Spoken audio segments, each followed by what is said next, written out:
விடாமுயற்சி என்னதான் ஆச்சு? ஐ மீன் எந்த ஒரு அப்டேட் வரலையேங்கிற ஒரு ஆதங்கத்தில் கேள்வி கேட்க ஆரம்பிச்சிட்டாங்க. விடாமுயற்சி யூனிட் நாளைக்கு சென்னை திரும்புது. ஷூட்டுக்கு போனாங்க, நீங்கள் திரும்ப ஷூட்டிங் அங்கே தான் இருந்தாங்க. அப்போ அப்டேட்டு தற்பொழுது வாய்ப்பே இல்லையா சார்? வாய்ப்பே கிடையாது. இதுதான் அப்டேட். வர்றதும் போகிறதும் தான் அப்டேட். மனைவியும் அவரும் சேர்ந்து உட்காரணுங்கிறதுக்காக இந்த 2 சீட் அவர் கேட்குறாரு. சீதையும் ராமனும் சேர்ந்தே வாழல, அதனால லதாவை ரஜினியையும் தனித்தனியாக உட்கார வச்சுட்டாங்க போல இருக்கு. ரஜினி மாதிரி ஒரு இந்தியாவே தெரிந்த ஒரு நடிகருக்கு அந்த அவமானம் தேவை. ஹெச் வினோத்தோட படம் நீங்கள் தொடர்ந்து பேசிக்கிட்டே இருந்தீங்க. இப்போ டக்குன்னு கமல் சார் மனிதர்ன படத்துக்கு போயிட்டாரு. ஹெச் வினோத்தோட படம் டிராப் இல்லை, கிட்டத்தட்ட அது டிராப்புங்கிற மாதிரி தான் ஹெச் வினோத் தரப்புலன்னு சொல்கிறாங்க. ஆக்சுவலாக தனுஷ் படம் தான் அவர் பண்ண போகிறாரு. தனுஷ் வந்து இப்போ சேகர் கமலா படத்தில் நடிச்சுட்டு அந்த படத்தை முடிச்சுட்டு சென்னைக்கு வந்து அவர் ஒரு படம் டைரக்ட் பண்ணிட்டு இருந்தார் பாருங்க. அதை பண்ணுற மாதிரி தான் அவர் பிளான். இப்போ அந்த படத்தை தள்ளி வச்சுட்டு ஹெச் வினோத்துக்கிட்டே அறம் நாடு நேயர்களுக்கு அன்பு வணக்கம். இன்று நம்மோடு இணைந்திருப்பவர் வலைபேச்சு அந்தணன் சார். சார் வணக்கம். வணக்கம். எப்படி சார் இருக்கீங்க? நல்லா. விடாமுயற்சி அட்லீஸ்ட் கோட் சார்ந்து அதை அப்டேட்டாவது வருது. விடாமுயற்சி சார்ந்து எந்த அப்டேட்டும் வர்றதில்லை. அது இல்லாமல் சமீப காலத்தில் அஜித் சாரோட மீது நிறைய விமர்சனங்கள் வந்து விழுகுது. அவர் வந்து விளம்பரங்களை விரும்புறதில்லை. இருப்பினும் அவருடைய ஃபோட்டோஸ் மட்டும் எப்படி வெளியே வருது, கேப்டன் இறப்புக்கு வரலை, இங்கே தான் இருக்குது, அப்படி பல சர்ச்சைகள் வந்துகிட்டு இருக்கு. இன்னொரு புறம் அவர் ரசிகர்கள் விடாமுயற்சி என்ன தான் ஆச்சு, ஐ மீன் எந்த ஒரு அப்டேட்டும் வரலையேங்கிற ஒரு ஆதங்கத்தில் கேள்வி கேட்க ஆரம்பிச்சிட்டாங்க. இது எல்லாத்தையும் சேர்த்து வச்சு எப்படி பார்க்குறீங்க? விடாமுயற்சி யூனிட் நாளைக்கு சென்னை திரும்புது. ஷூட்டுக்கு போனாங்க, நீங்கள் திரும்ப ஷூட்டிங் அங்கே தான் இருந்தாங்க. அங்கே கடுமையான பனிப்பொழிவு அஜர்பைஜானில் ஷூட்டிங்கே எடுக்க முடியல அவங்களால. ஸோ அதனால் வேறு வழி இல்லை. அந்த நாட்டு அரசாங்கமே 23ஆம் தேதி இதை அறிவிச்சிட்டாங்க, கடுமையான பனிப்பொழிவு இருக்குது, அதனால் மக்கள் வந்து கவனமாக இருந்துங்கன்னு அனௌன்ஸ் பண்ணிட்டாங்க. ஸோ இதனால் தொடர்ந்து அங்கே அஜர்பைஜானில் இவங்க ஷூட்டிங் எடுக்கிறதுல பெரிய இடையூறு இருக்குது. அதனால் யூனிட் அங்கே வச்சுக்கிறதுல அர்த்தம் கிடையாது. அதனால் எல்லாம் திரும்பி சென்னை போங்கன்னு அனுப்பிச்சி விட்டாங்க. இன்றைக்கி கிளம்பி நாளைக்கு காலையில் சென்னை வந்துடுவாங்க எல்லோரும். இப்போ மீண்டும் எப்போ ஷூட்டிங் ஆரம்பிக்குது அப்படின்னா அஜர்பைஜான்லேருந்து கிளம்பி ஷார்ஜாவுக்கு வர்றதா ஒரு பிளானில் இருக்காங்க. ஷார்ஜாவில் மிச்ச படத்தை எடுத்துகிட்டு சென்னைக்கு வந்துடலான்ட்டு. அது என்றைக்கு நடக்க போகுதுன்னு தெரியல. இப்போ இந்த முன்னெச்சரிக்கை எதுவுமே இல்லாமல் சார் ஒரு படக்குழு போவாங்க. ஏன்னா இப்போ ஒரு ஃபாரினில் ஷூட் நடக்குது, ஒரு நாளுக்கான செலவு எல்லாமே இருக்குது, அந்த நாட்டுடைய கால சூழ்நிலை எல்லாமே தெரிஞ்சிருக்கணும்ல சார். இப்போ எந்த ஒரு ப்ரீ பிளானும், ஏன்னா படம் ஸ்கிரிப்ட் ஒர்க்லேருந்து ஆரம்பிச்சு எந்த ஒரு ப்ரீ பிளானும் இல்லாமல் படம் நகருதுங்கிற ஒரு கேள்வி வருது இல்லை சார்? நிச்சயமாக இதெல்லாம் அவங்க வந்து கணக்கில் எடுத்துக்கணும். ஏன்னா இப்போது துபாயை பொறுத்தளவுக்கு அல்லது அஜர்பைஜான் இந்த மாதிரி வெப்பமான நாடுகள்லாம் மழை வருவதுங்கிறது பெரிய சாத்தியம் இல்லை. அதிகபட்சம் போனீங்கன்னா மணல் புயல் வரும். பட்டு பனிப்பொழிவு வருதுங்கிறது, பனிமழை வருதுங்கிறது ரொம்ப புதுசாக இருக்குது. ஸோ அதனால் வந்து அது எப்படி வருது என்னன்னு இவங்க எதிர்பார்த்துருக்க மாட்டாங்க. ஆக்சுவலாக இவங்க பிளான் பண்ணதே ஷார்ஜாவில் தான் ஷூட்டிங்கு. மொத்த படப்பிடிப்புமே ஷார்ஜாவில் எடுத்துகிட்டு ஒரு 10 நாள் சென்னையில் வந்து முடிச்சுடுறதா தான் இருந்தாங்க. அங்கேருந்து அவங்களுக்கு திடீர்னு தோணிருக்கு அஜர்பைஜான் நல்லா இருக்குமே போனா அப்படின்ட்டு.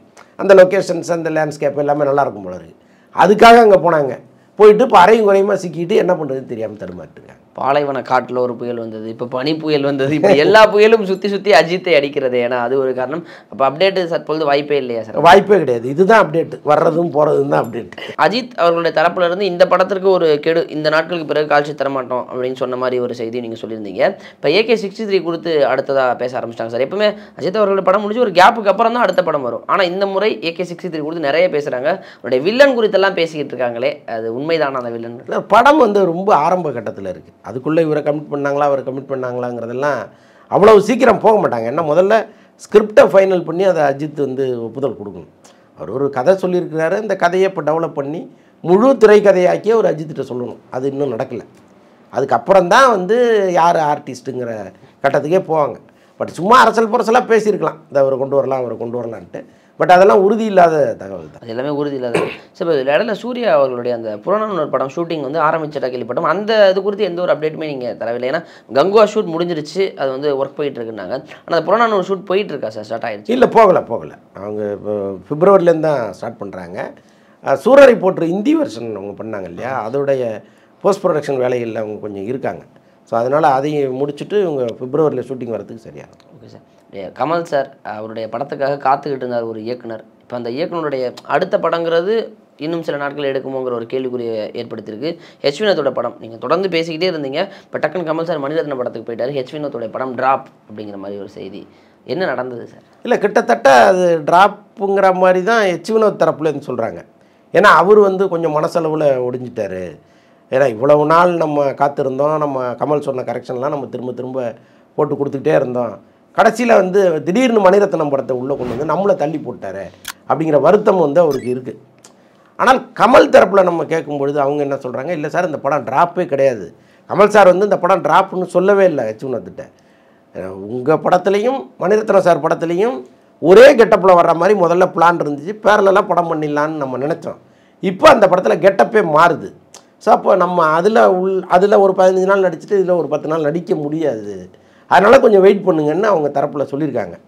பட் அதுக்கு வந்து யச்சுனத்து உடன்படல. இல்லைங்க நான் இன்னொரு படம் பண்ணிட்டு வரேன்ட்டு வந்துட்டார் வெளியில். ஆக்சுவலாக தனுஷ் படம் தான் அவர் பண்ண போகிறாரு. தனுஷ் வந்து இப்போ சேகர் கமலா படத்தில் நடிச்சிட்ருக்காரு. அந்த படத்தை முடிச்சுட்டு சென்னைக்கு வந்து அவர் ஒரு படம் டைரக்ட் பண்ணிட்டு இருந்தார் பாருங்க, அதை பண்ணுற மாதிரி தான் அவர் பிளான். இப்போ அந்த படத்தை தள்ளி வச்சுட்டு யச்சுனத்துக்கு டேட்டு கொடுக்குறாரு. இப்போ இருப்பினும் சார், கமல் தரப்புலேருந்து கொடுக்கப்பட்ட விளக்கம் நீங்கள் ஏற்புடையதாக இருக்குன்னு நினைக்கிறீங்களா? ஏன்னா இவ்வளோ காலங்கள் இருக்கும்போது மணிரத்னம் அவர்களிடம் கதை கேட்டிருப்பாங்க, இவரிடம் கதை கேட்டிருப்பாங்க. இப்போ ஒருவேளை அப்போவே எடுத்திருந்தால் நீங்கள் இடையில ஒரு படம் பண்ணிட்டு வந்துருங்க, நம்ம இந்த படம் முடிச்சுட்டு பண்ணலான்னு சொல்லியிருக்கலாம்ல. இவ்வளவு கால தாமதத்தை கொடுத்துட்டு பிறகு ஒரு இயக்குனர் ஒரு 1.5-2 வருடங்கள் வீணடிக்கப்பட்டு விட்டது அந்த காலம் தானே சார் சொல்லணும்? இல்லை, அது தவறு தாங்க. அது எப்படியுமே யாருமே செய்யக்கூடாது தான். ஏன்னா அவர் வந்து ஏதோ ஒரு சாதாரண ஒரு படத்தை கொடுத்துட்டு வந்துட்டாருன்னா காக்க வைக்கிறதுல கூட அர்த்தம் இருக்குது. ஏன்னா அவர் மேலே ஒரு டவுட் வரும், இவர் சரியாக பண்ணுவாராங்கிற ஒரு பயம் வரும்.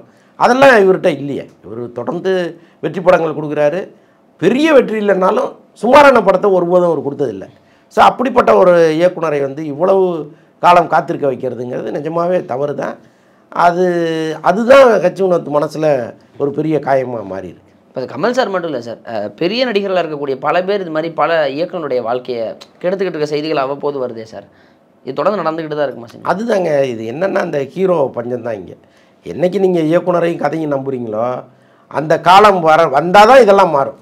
அது வரைக்கும் நீங்கள் வந்து ஒவ்வொரு டைரக்டரும் ஹீரோ பின்னாடி அலைஞ்சு தான் ஆகணும். அது பெரிய துரதிர்ஷ்டம் தான், அதை மாற்றவே முடியலையே. ஏன்னா இப்போ ரஜினி சாருமே சில சிபி சக்கரவர்த்தி மற்றும் நிறைய பேர்கிட்ட கதை கேட்டார், கடைசியில் படம் பண்ணவே இல்லை. அவர்களும் காத்திருந்தாங்க. இப்போ அடுத்து என்ன படம், அவரெல்லாம் என்ன படம் பண்ணுறானே தெரியலையே சார். ஆமாம், உண்மைதான். இப்போ அருண்ராஜா காமராஜ் கனான்னு ஒரு படம் ஒன்று பண்ணார். அவர் வந்து கார்த்தி படம் பண்ணலான்னு சொல்லிட்டு 5 வருஷமாக உட்கார வச்சுட்டாங்க. கார்த்தி அவர் சந்தித்தது ஒரே ஒரு நாள் தான். 5 வருடமாக படம் பண்ணலான்னு சொல்லிட்டு ஒரு முறை தான் சந்தித்து ஒரு கதையை சொல்லியிருக்காரு. திரும்ப டெவலப் பண்ணிட்டு வாங்கன்றிருக்காரு. டெவலப் பண்ண கதையை அவர் கேட்கணும்ல. அப்போ 5 வருஷமாக ஒருத்தரை உட்கார வைக்கிறதுங்கிறது எவ்வளோ பெரிய வேதனை. இப்போ வேற ஒரு ஹீரோ நீங்கள் அப்ரோச் பண்ணால் கூட, சார் நீங்கள் கார்த்தி படம் பண்ணிகிட்டு இருந்தீங்களா, அது என்ன சிந்தனை முதல்ல கேட்பாங்க. அப்போ அந்த படம் ட்ராப் சார்னு சொன்னால் அது ட்ராபேக். இல்லை சார் அவர் பதிலே சொல்லலைன்னா அது இன்னும் கேவலம். அப்போ இவர் என்ன பதிலை சொல்லுவார்? ஸோ அந்த மாதிரி சிக்கலை வந்து நல்ல இயக்குனர்களுக்கு கொடுத்துட்றாங்க. கார்த்திக் ரீசெண்டாக நிறைய படங்கள் பண்ணார் சார். அந்த படத்தெல்லாம் நீங்கள் விமர்சித்ததும் இருக்குது. அப்படிப்பட்ட படங்களுக்கு மத்தியில் ஏன் அருண்ராஜா கிட்ட கதை கேட்க கூட டைம் இல்லையாங்கிற ஒரு கேள்வி இருக்குது. அதுதாங்க இங்கே மெத்தனம், அலட்சியம், இன்னும் என்னென்ன வார்த்தைகள் இருக்குது எல்லாம் போட்டுங்க. அதுவும் வளர்ந்த ஹீரோக்கள் இதை பண்ணிக்கிட்டு இருக்காங்க. நீங்கள் அறிமுக இயக்குனர்கள்ட்ட நீங்கள் சந்திக்காமல் இருக்கலாம், போகலாம், அது வேறு. ஒரு வெற்றி படம் கொடுத்த டைரக்டரை நீங்கள் அந்த அளவு கூட மதிக்கலைன்னா எப்படி? நீங்கள் அடிக்கடி வாரம் கூப்பிட்டு உட்காந்து மடியில் வச்சுக்க வேண்டிய தேவையில்லை. அவர் ஒரு கதையை ரெடி பண்ணிட்டு 1 மாதம் கழிச்சு சார் நான் பார்க்கணும்னா வாங்க சார்னு கூப்பிட்டு பேசுகிறதுல என்ன இருக்குது? ஸோ பல பேர் அதை மிஸ் பண்ணுறாங்க. இப்போ இது கிட்டத்தட்ட அந்த வெற்றி படம் கொடுத்த இயக்குனரை காணாமல் போய் அழிக்கிற மாதிரி தானே ஒரு செயல் சார். இப்போ கதை கேட்காம இருந்தாலும் இப்போ ஒரு 5 வருட கேப் விழுந்துருச்சு. மீண்டும் அவர் மனதில் நடுவில் நெஞ்சுக்கு நீதி பண்ணார், லேபிள்னு ஒரு வெப் சீரிஸ் பண்ணார்.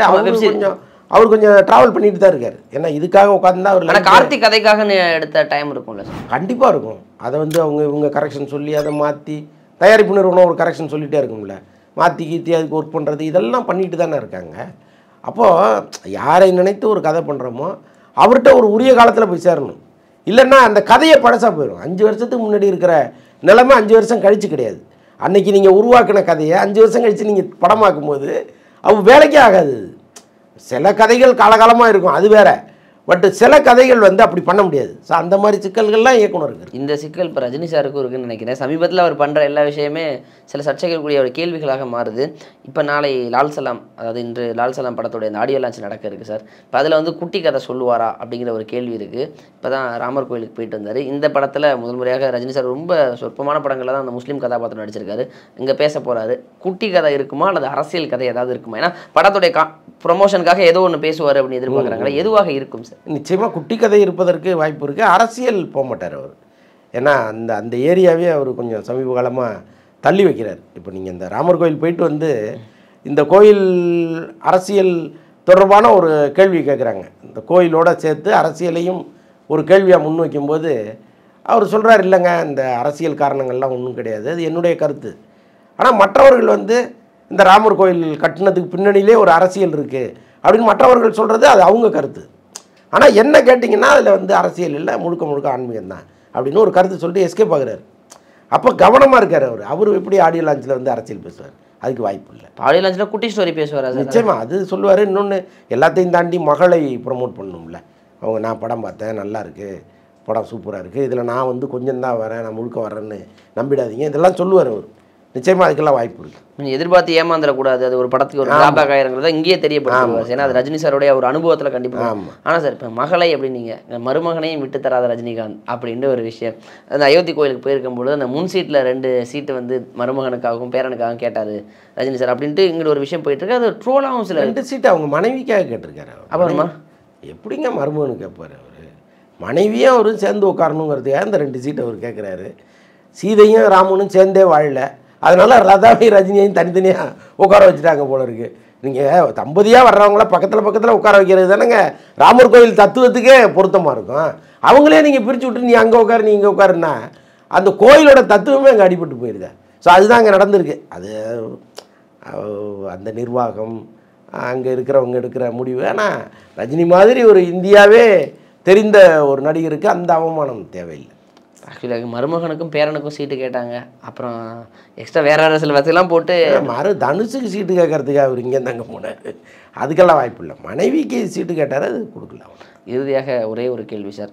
ரஜினி சாருடைய வேட்டையன் படம் எந்த நிலைமையில் இருக்குது? அண்ட் அந்த லோகேஷ் கனகராஜ் அவர் ஒரு பெரிய கிரேஸ் ஒரு படம் ஆரம்பிக்கிறதுக்கு முன்னாடி, ஆனால் இப்போ அந்த அடுத்த படத்துக்கான வேலைகள் எந்த நிலைமையில் இருக்குது சார்? வேட்டையன் படம் ஆல்மோஸ்ட்டு முடிய போகுது. அது பரபரன்னு எடுத்து கிட்டத்தட்ட முடிய போகுது. அதுக்கப்புறம் 171 தயாராகிட்டு இருக்காரு. இன்னும் நிறைய கதைகளை கேட்டுக்கிட்டு இருக்காரு ரஜினி. அவர் 105 படம் அடுத்து மாரி செல்வராஜ் கூட கதை கேட்டுலாம் ஓகே பண்ணி. ஆமாம், மாரி செல்வராஜ் லைன்ட்ட கேட்டிருக்காரு. அதுக்கப்புறம் நிறைய கதைகள் கேட்டுட்டு இருக்காரு அவர். எப்படியும் ஜெயிலர் 2 மாரி செல்வராஜ் கதை பிறகு 4 படம். ஆமாம், அந்த எனர்ஜியோடய இருக்காரு. முன்ன விட ரொம்ப எனர்ஜி அவருக்கு. இப்போ அதனால தான் ஒரே சூப்பர் ஸ்டார் அப்படின்னு அதை அவரும் சொல்லிட்டாரு, மற்றவங்களும் ஏற்றுக்கிறாங்கிற ஒரு நன்றி சார். நிறைய விஷயங்கள் பகிர்ந்துக்கிட்டீங்க சார். நேரம் கொடுத்ததுக்கு ரொம்ப நன்றிகள் சார். நன்றி.